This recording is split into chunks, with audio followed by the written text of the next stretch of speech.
All right, welcome to Frontline's 5 o'clock here on the East Coast. Here are the top 5 stories we didn't want you to miss. An update to a story we covered this week. Trump is now not going to allow 600,000 Chinese students into the U.S. The White House clarifying the policy, saying the 600,000 number was in reference to 2 years' worth of visas, which tracks for our current numbers.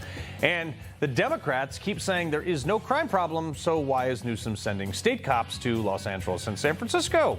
L.A. Mayor Karen Bass even thanking Newsom for doing this, but yet when Trump tries to do it, he's a dictator? Whatever. All right, plus, hitting the road this weekend, you'll find the lowest Labor Day gas prices since 2020. The left made a big deal about saving you 0.67 cents on a barbecue. Well, here you go. The average price per gallon is predicted to be at $3.15, 14 cents lower than last year. And Trump was right again. Weird. This happens a lot. So the left went all wall to wall about downward revisions of the economy and, all this stuff. But how about this one? The second quarter GDP has just been revised up to 3.3%. Consumption was also revised up, while inflation was down to 2%. The Fed's target to mark lower interest rates, by the way. Plus, Amtrak has launched its next-gen Acela. It's a train that can allegedly go 160 miles per hour. This sounds good, but it's not the train. It's the tracks that are too old for trains to go that fast. There needs to be an entire infrastructure overhaul here. But first, hundreds of kids gunned down every year, but white liberal women only rally when it's convenient for them. Let's do this.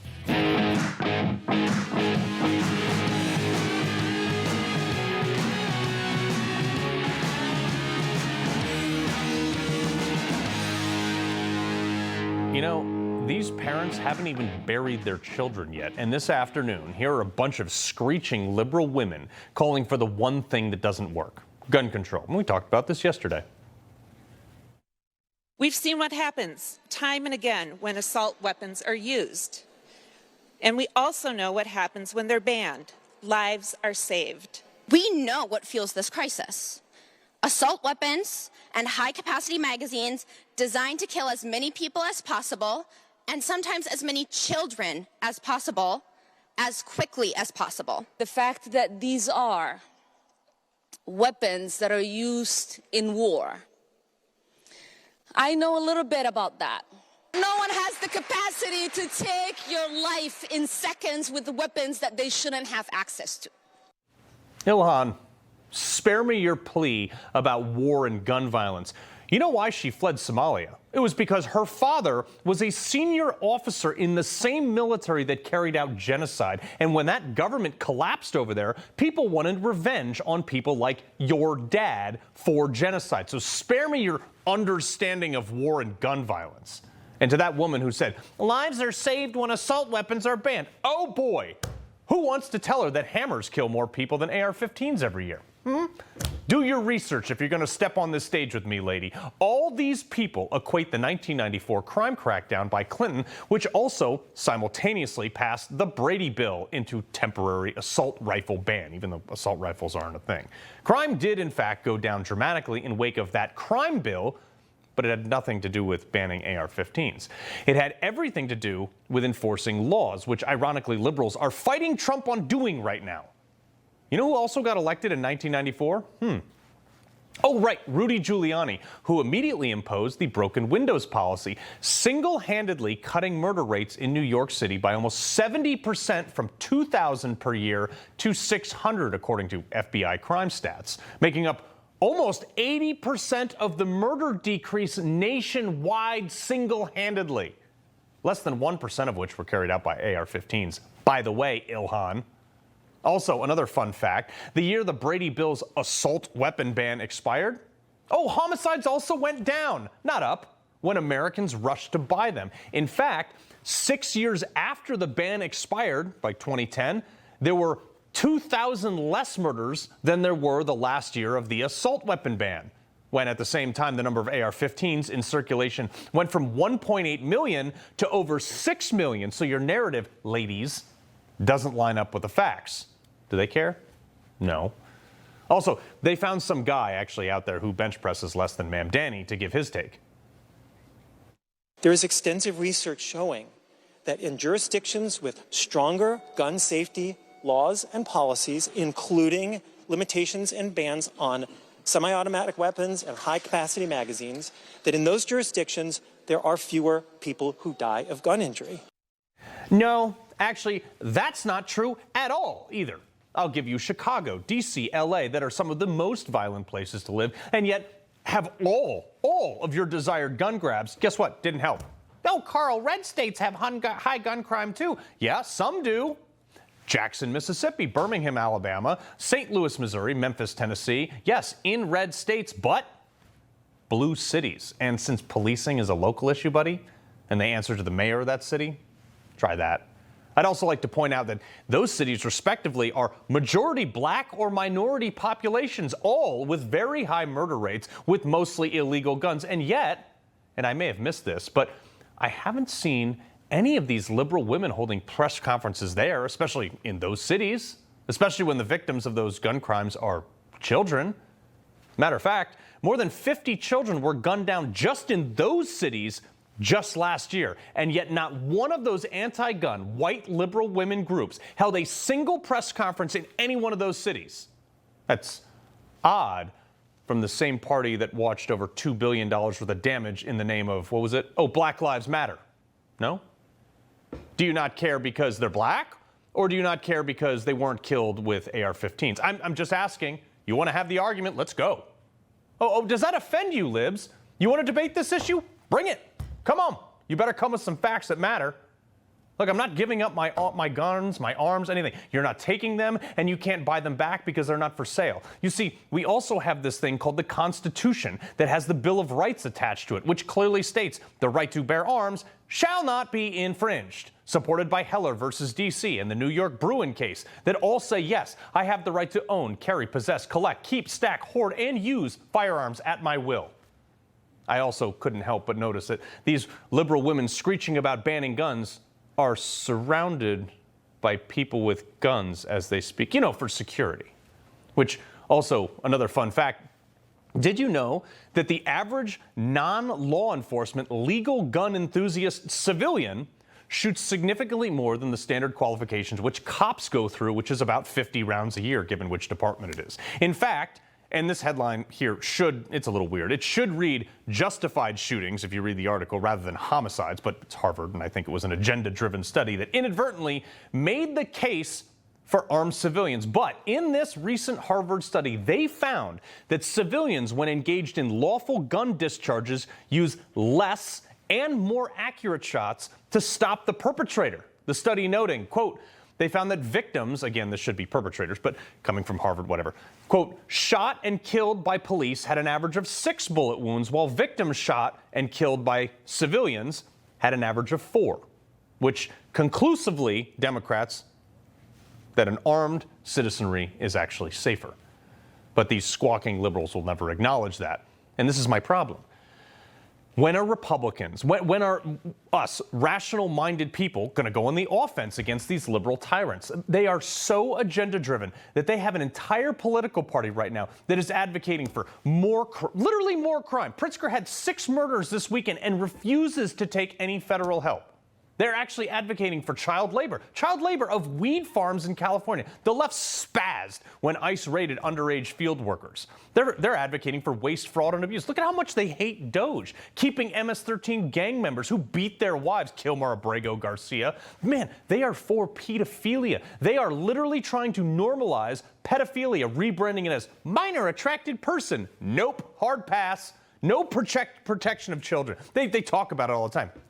Forget allowing naked drag queens twerking in front of their faces in elementary school. Biden sent 300,000 immigrant minors to live with unvetted and unrelated adult homes, some with restaurants and storage facilities as the address of record. But these people are standing there on stage before the bodies of kids that were shot yesterday or even cold, and they're saying they care about children? Pound sand.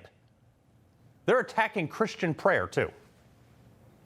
Frankly, I think they're incredibly insensitive and disrespectful to the tens of millions of Americans of faith across this country who believe in the power of prayer, who believe that prayer works, and who believe that in a time of mourning like this, when beautiful young children were killed while praying in a church, it's utterly disrespectful.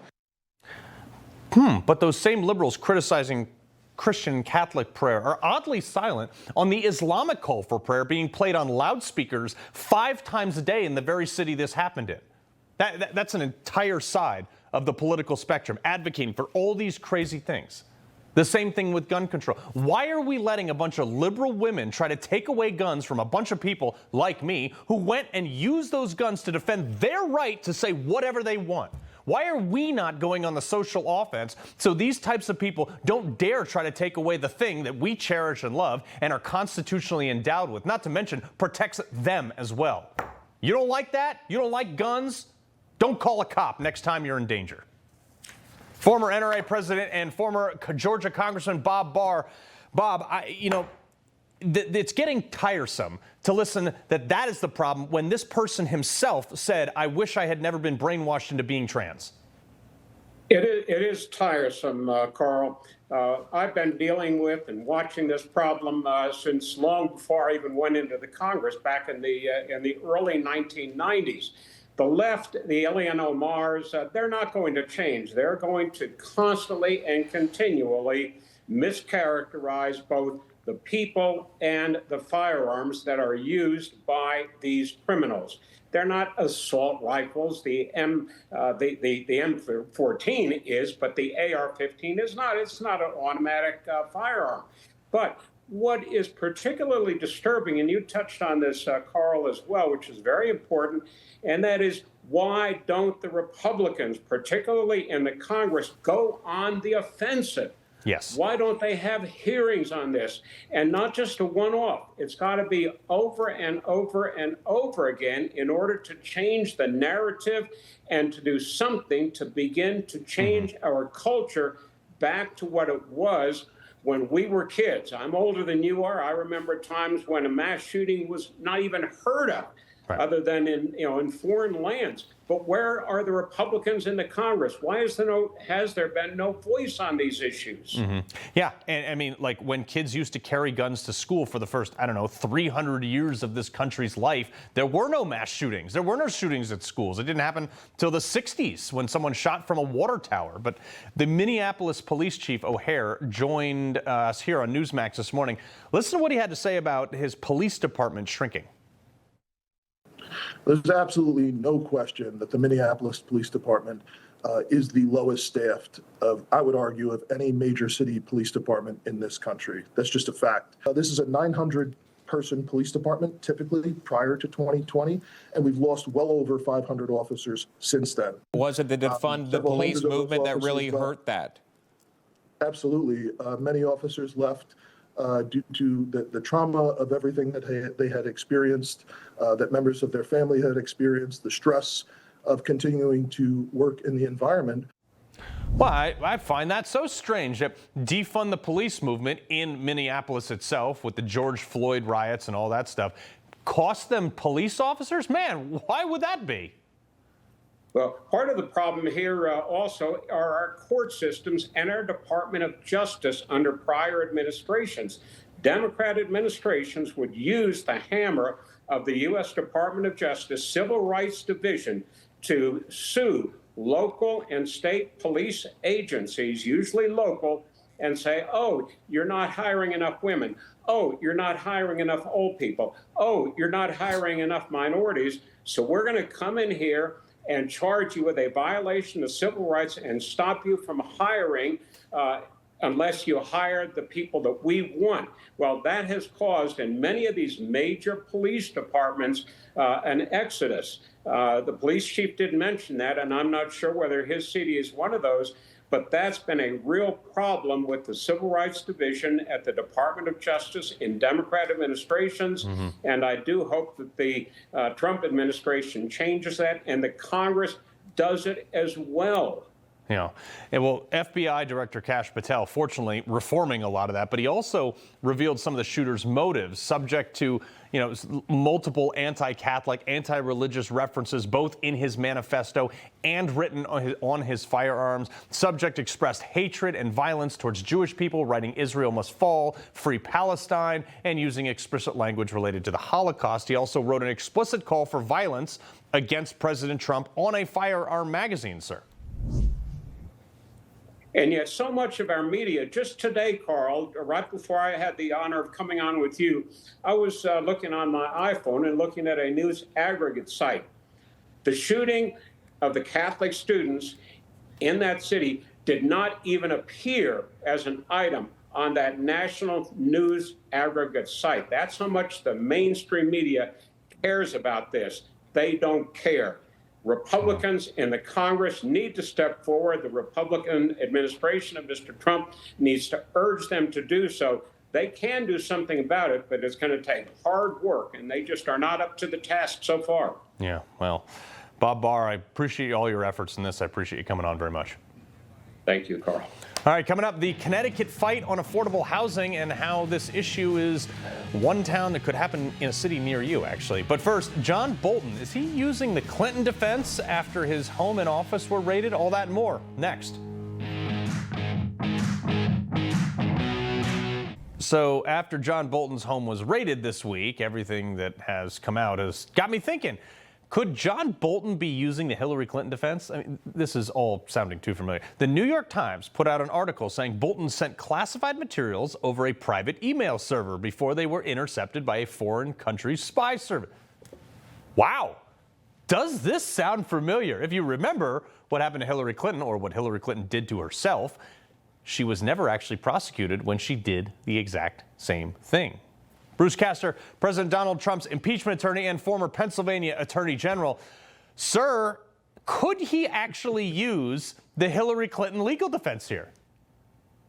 Yes, he absolutely could. You know, the only thing that gives me pause is, you know, Bolton, he emailed his items to his wife and his daughter so that he could write his book. Well, he does those things because he knows he's not supposed to, and he's trying to circumvent whatever security they must have, you know, within the office. That means he knows he's doing something wrong and actively wrong, as opposed to Clinton, who I think was lazy and decided that being lazy was her prerogative because she'd been in office so long and been attached to her husband for so long. So there is a slight nuance there on the criminal intent. Yeah. All right. So let me get to something a little bit different here. All right. We're on Trump officials that, you know, Trump has fired the newly sworn in CDC director who, you know, look, she was just sworn in, but apparently now she doesn't align with the Trump administration. Roll this. Look, what I will say about this individual is that her lawyer's statement made it abundantly clear themselves that she was not aligned with the president's mission to make America healthy again. And the secretary asked her to resign. She said she would, and then she said she wouldn't. So the president fired her, which he has every right to do. Dr. Susan Moranes is refusing to step down from her role, even though she was fired. I mean, like, what is it with these people? When the president of the United States says you're fired, you're fired. And now other leadership at the CDC are like staging a clap out. I mean, fire all those people too.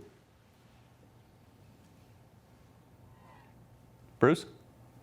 Yeah. I didn't. I'm not totally seeing what the issue is here. I mean, as I understand what happened, the director of the CDC had a policy disagreement with the secretary appointed by President Trump. I mean, this is not, you know, we live in a representative democracy, but an individual agency is not a democracy. It flows from the secretary down and then from the secretary up to the president. So when Secretary Kennedy tells the director, fire these three subordinates, and she says no, whether he's right or wrong or whether that's a good idea or not, so what? I mean, he's the boss. You know what? You know, when I was DA, if some of my assistants didn't do what I told them to do, they got fired. I mean, that's just the way it is. And Carl, I kind of think this is the whole thing is a setup, because you notice the three people that were the Secretary Kennedy ordered the CDC director to fire. They all resigned in protest after the president fired the director. So I think the whole thing was designed to create this media firestorm when it's as simple as the boss said, you're not aligned with our policies. We won the election. And we're going to do it my way. And that's the way it is. And that's the way it ought to be in any government agency. But here's another one. And this is Lisa, I'm not leaving Cook, is now suing the Trump administration. She's the Fed governor. Now, this is unprecedented. It's never happened. So we don't know. But I mean, like, look, she is being investigated for mortgage fraud. Like, I feel like that would fall under for cause in that legal terminology, no? Yeah, this is a little more, a little closer call. There's been no charge, and the Justice Department has made no request for a warrant based on probable cause. So what has happened is the chief executive of the nation, the man most responsible for executing the laws of the United States, the president, he has determined that he has seen enough that he considers that to be cause.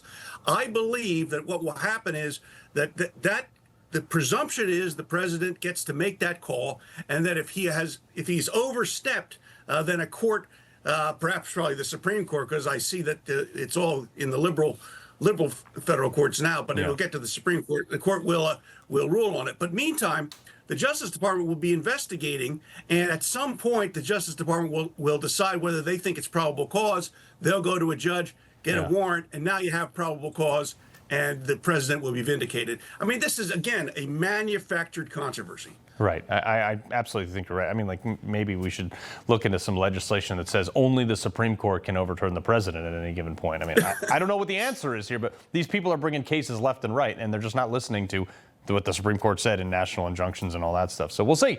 Bruce Castor, my friend, thank you, sir. Thanks for having me, Carl. All right, coming up, a Connecticut town's fight with the state over an affordable housing project. Could this happen in a town near you, though? We got all that and more in our Culture Clash next. You may not have heard of this, but the Connecticut fight on affordable housing has been going on for years, but it's really heating up now. And if you think this is just a local problem and you live in a different state, you could be wrong. Let me break this down for you, what's happening, at least in Connecticut. The residents of Bethel, a nice Democrat town in Connecticut, are fighting against a project that would build 75 affordable housing units. Now, Connecticut General Statute 830G is a statewide law that sets a goal, it's more of a mandate, for each town to have at least 10% of its housing stock designated as affordable. It's run real problems into Greenwich, where the average house is like $2.5 million. Now, okay, the problem is everyone in Connecticut, big liberal blue state, thought this was a great idea for other places, not in their towns. Now, the town of Bethel is now proposing taking away a train station parking lot to build these units. Train station parking is paid for by taxpayers who park there because they need to go to work. It's also important to note the majority of this town voted for Kamala Harris, who talked about doing all these things. This is classic Democrat behavior. Sounds like a great idea, not in my backyard. Kay Smythe, writer for KSmytheHill.com, and Sean Farash, comedian and host of Ungoverned on LFA TV, and usually gets me in trouble during these segments. Kay, what do you make of this? I think it's just like, again, it's just classic Democrat idiocracy. Rules for thee, but not for me. I think we're going to see this pop up across blue states, and I think the reason this is going to happen is not just because we've let the mentally ill run rampant across the street at the rate of pretty much a genocide for the last 10 years, and now finally we realize that we need to do something about it and start helping these people and clearing them up, but you basically have the two options of like mass rehabilitation or prison, which is actually the easiest way to get into mass rehabilitation. So I think we're going to have to go through this, massive social overhaul. But in terms of just policy making, I think that this is one of the most destructive things you can do. Like, this is how to turn every single nice town into an open-air prison camp, just like they've done all over California. That is the goal here, because that is how Democrats make money, off our suffering. Yeah. All right. So, Esther, get your hand on the bleep button in there for Sean on this one. The WNBA's clock is ticking, less than 2 months away from the October deadline of the negotiations for all their union contracts, the collective bargaining agreement. All right, here's my thing. These women are drastically overestimating their bargaining power. They lose $40 million a year. They lose more than Stephen Colbert. And for the record, I did not ask for the WNBA question, but you gave me the WNBA question. We talk about accountability a lot, so that's not my fault. Well, I'll tell you what, I'll tell you who's going to suffer the most. The industry that produces the projectiles that have been flying onto WNBA courts, because if they are locked out, then they're going to lose a lot of market share, right, for those things that have been, finding their way onto the court. Now, who cares? Honestly, who cares? Angel Reese, Brittany Griner, Caitlin Clark, these people, the only reason I know who they are is because they get mocked endlessly on the media, etc., for being how bad they are at this game that they play, demanding that they get more money when they're not even turning a profit. I could not imagine being a part of a league that is losing the equivalent of like Aaron Judge's salary every single year. Speaking of, by the Aaron Judge, Mark Teixeira running for Congress in Texas, that's pretty cool. But I couldn't imagine being a member of a league that's losing that much money, saying, I'm not being paid enough. You're not generating enough profit. You don't deserve that money. Yeah. So it's absurd. And like I said, if they lock themselves out, nobody's going to care. All right, Kay, Laura Loomer actually broke this story about how Muslims are using foot washing stations that were installed in the State Department by our tax dollars. Now, the State Department magazine, I didn't even know that was a thing, saying bathrooms with ablution capability are a large designated quiet reflection room in the Harry S. Truman building. Ablution capability is another term for feet washing station. So while, look, freedom of religion, I get that, but where do you draw the line? If you can't put up the 10 commandments in schools, why should we be forced to install feet washing stations so people can pray during the middle of the workday? I mean, I'd be fine if people want to put in the foot washing stations if we actually get to have the 10 commandments, not just in schools, but in every single public space that us, the taxpayers, actually pay for. Also, I went to a school that was like mostly Muslim, maybe not mostly, but like it was a pretty significant portion of the student population was Islamic. Never heard of this before. Really don't know, like, if it's necessarily even a thing or if this is, I don't want to insult anyone.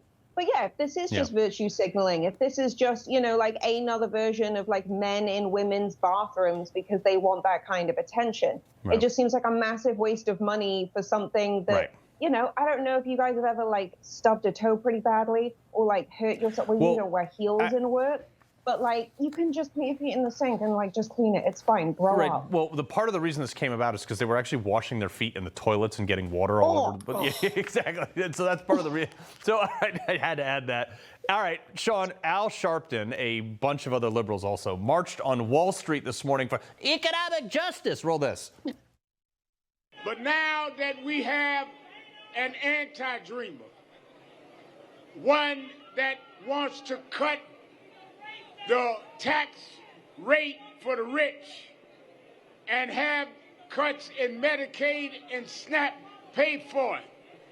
Why do we come to Wall Street? Since you have benefited from Trump, we come to tell you your benefit days are numbered.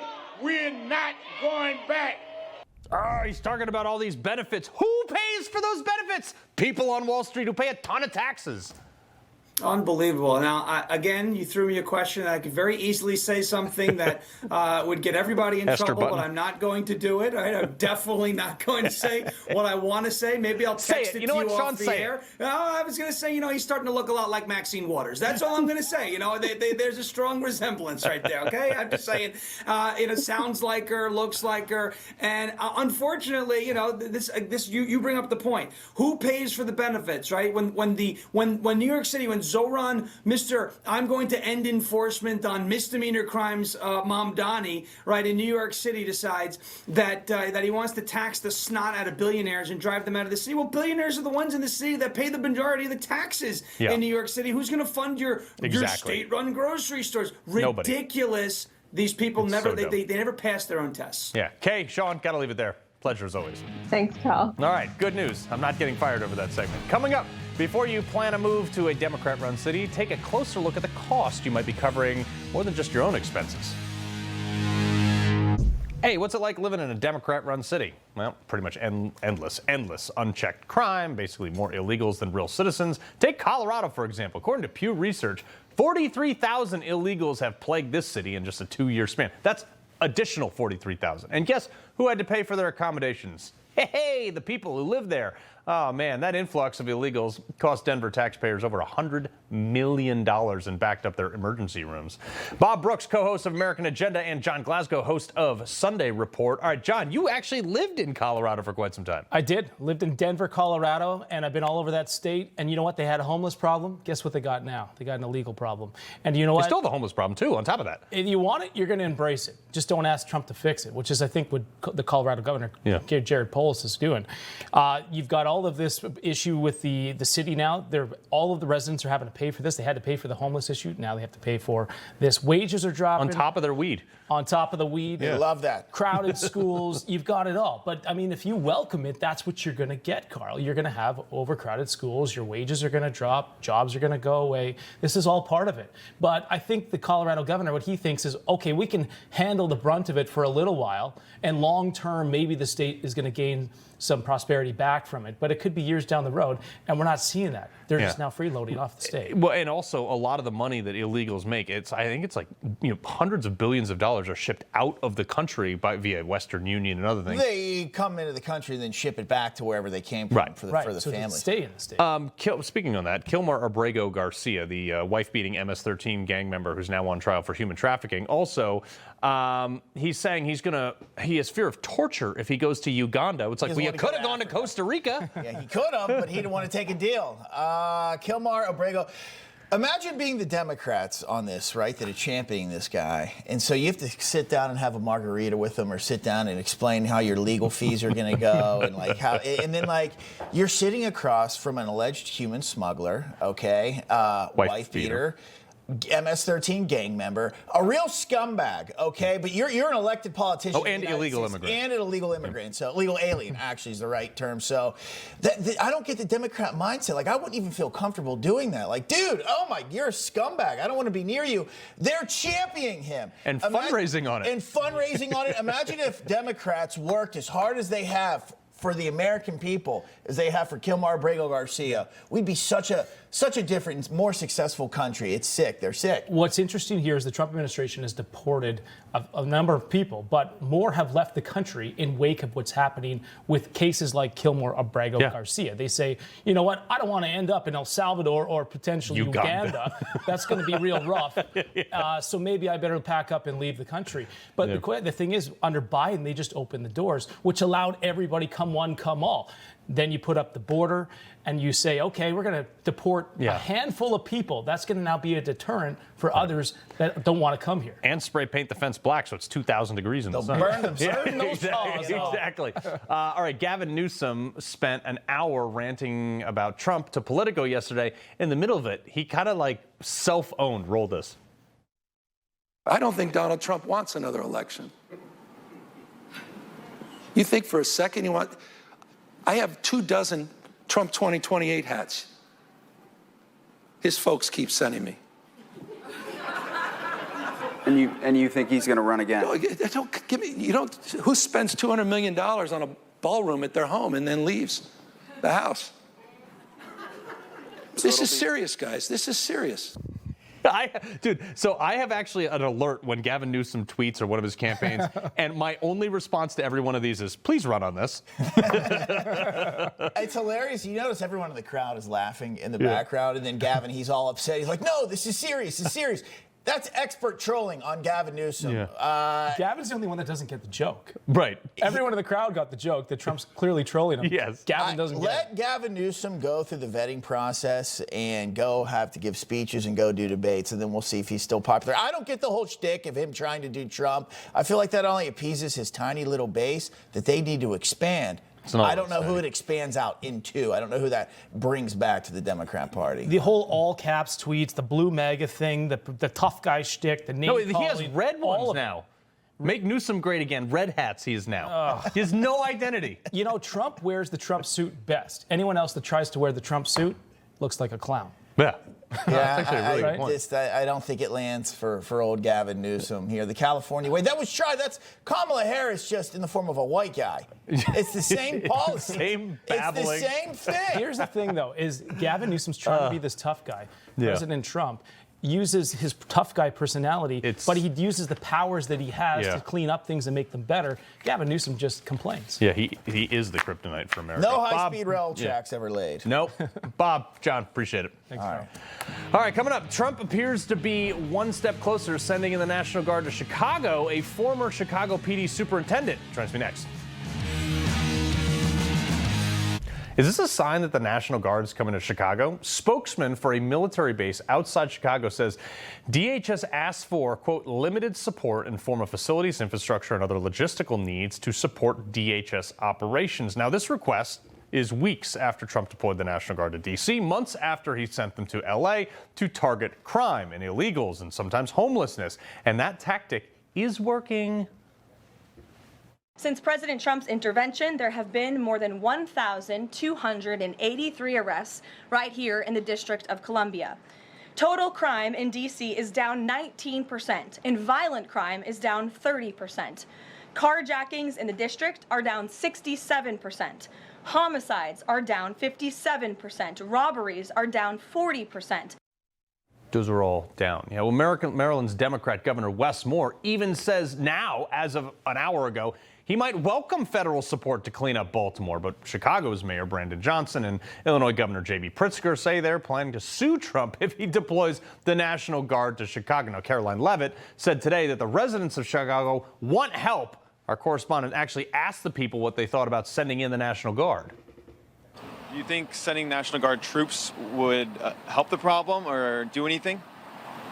Yeah, I think it would help. Something should be done, whether it's the idea of National Guard or the idea of National Guard coming in and giving police like ideals and better tactics, and or whether it's Trump coming here and saying, how about no National Guard yet, but I'm here to hear ideals.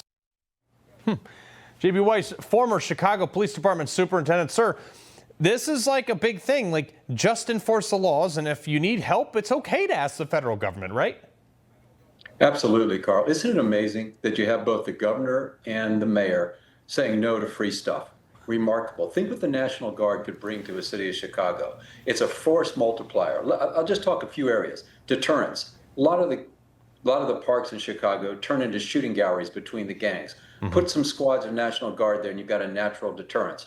Logistical. You could handle prisoner processing. You could handle checkpoints. From an intelligence standpoint, National Guard has a lot of great analysts. And from the federal protection capability to protect federal assets, which include people and structures. So the National Guard, Carl, would actually let the police do their job. It would free them up to do their job, and that's going to keep the city a lot safer. Yeah, well, take a look at these crime stats, though, from Chicago. Just this past week, 9 murders, 27 sexual assaults, 114 aggravated battery, 128 robberies. But, and also adding federal troops, you could also use that to add federal crimes on top of domestic crimes. Oh, 100%, Carl. That's exactly where this should go. You bring in the National Guard and you bring in some federal agents, you can take any felon that has a firearm, take it federal. You could take drug possession with an intent to distribute, federal. You could even go after people that are knocking off convenience stores. That can be charged under the Hobbs Act because it interferes with interstate commerce. And the advantage of taking some of these local crimes federally, the criminals go away for a much longer time, and they go far, far away from their base. Yeah. So there's no downside to this whatsoever. Any rational person would look at this and say, this is a way that I can protect the people that elected me. Yeah, well, and Chicago's police superintendent said, quote, if we know that it's only immigration enforcement going on, our officers will not be in those areas assisting in any way when it comes to immigration enforcement. We will not interfere with the work that they are doing. Well, yeah, of course you won't interfere because that's a federal crime. But I mean, for the love of God, he's trying to clean up cities so people don't die. Yeah, Carl, let's look at the facts too. 78%, almost 80% of the victims of murder are black. 81% of the known offenders killing these people are young black men too. So you've got black boys killing other black boys. And you know what? The politicians are just silent. They don't care. Yeah. Because I think if Trump came in and cleaned up the city, they'd have to admit that they could have done it, but they chose not to. And the most disgusting thing I saw was Pritzker walking along Museum Park just outside of Grant Park and he's got his detail at 6 o'clock in the morning, and he's going, I don't see any real crime here. This isn't a hellhole. Well, you know what? Walk around Englewood, walk around Austin, walk around South Shore at 11 or at night, and tell me what you see, Pritzker. Yeah. It's going to be a totally different environment. So it's really disappointing that they don't take advantage of the offer that President Trump is making. Yeah, and walk around without your security detail. JP Weiss, we appreciate it. Yeah. All right, thank you. Before we go, we got comments for Carl next. Don't go anywhere. Comments for Carl, let's go. In response to me having zero opposition to raiding John Bolton's property with legitimate warrant for classified material, MAGA Idiocracy said, shut up, Carl, fascist. He had something else in there, but we had to bleep it out. Now, this account was only made in January of 2025, but I wonder where he was when they were raiding Mar-a-Lago, because most of the left cheered that on as preserving democracy. These are the same people that, thought January 6th was the worst attack on our democracy, but are fine with having 50 people shot every weekend in Chicago.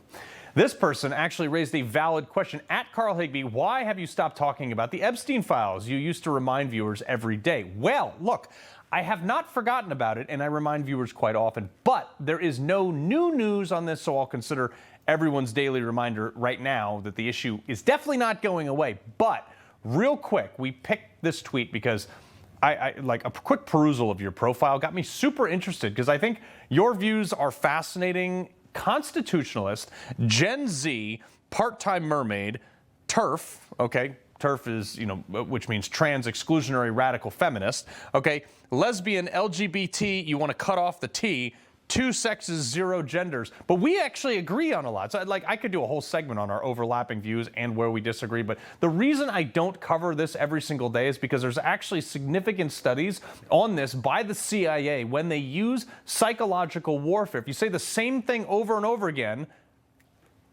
it actually loses interest for people. Take Russiagate. Example, Democrats are screaming, Russian collusion, but there's no new evidence, and now everybody just rolls their eyes. So the issue is not going away with the Epstein files. I still want to know every single person that went to that island, but I have no new information, so it just becomes rain on a rooftop, and people ignore it, which I don't want because it's a serious topic. And we always like to end on a good note, so I figured I'd do this. This is not a lobotomy machine. Bruce, fellow Navy vet, sent me this. It's actually super cool. It's used for flipping steak, and I'm going to go cook a steak tonight with it. It's going to be absolutely fantastic. So thank you very much for that, Bruce. All right, that's going to do it for Comments for Carl. Make sure you follow me on Twitter and Instagram and all the other platforms. I think I'm on the TikTok, too. But stick around, because Greta's next. We'll see you same time, same place tomorrow.